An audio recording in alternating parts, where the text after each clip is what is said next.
হরে কৃষ্ণ প্রিয় বন্ধুরা, আমার এই ছোট্ট চ্যানেলে আপনাদের সবাইকে স্বাগত।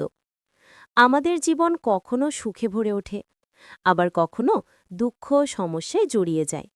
কিন্তু ঠিক সেই সময় আমাদের দরকার হয় একটি পথনির্দেশ, যা আমাদের মনের অন্ধকার দূর করে এবং আলোর দিকে নিয়ে যায়। ভগবান শ্রীকৃষ্ণ বলেছেন, পরিবর্তনই সংসারের নিয়ম।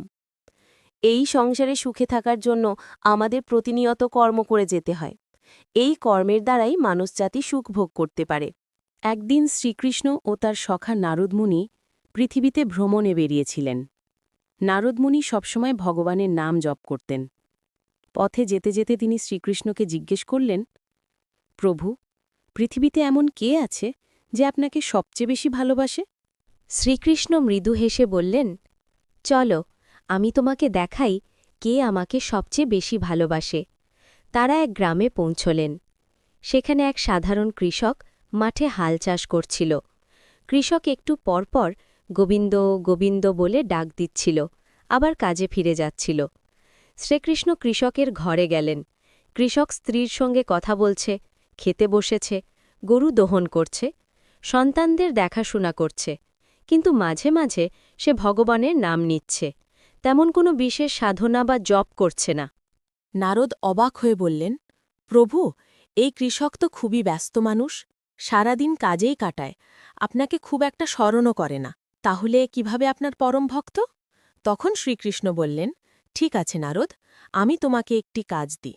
এই প্রদীপটি হাতে নিয়ে সারা পৃথিবী প্রদক্ষিণ করো, কিন্তু খেয়াল রেখো যেন প্রদীপের শিখা একবারও নিভে না যায়। নারদ সেই প্রদীপ হাতে নিয়ে দিনভর হাঁটলেন, পাহাড় পেরোলেন, নদী পার হলেন, কিন্তু সারাক্ষণ খেয়াল রাখলেন যেন প্রদীপের শিখা নিভে না যায়। শেষে ফিরে এসে বললেন, প্রভু, আমি প্রদীপের শিখা এক মুহূর্তের জন্যও নিভতে দিইনি। শ্রীকৃষ্ণ তখন জিজ্ঞাসা করলেন, ভালো, কিন্তু সেই সময়ে তুমি আমার নাম কয়বার নিয়েছ? নারদ একটু লজ্জিত হয়ে বললেন, একবারও না প্রভু, কারণ আমি সব সময় প্রদীপের দিকে মনোযোগ দিয়েছিলাম।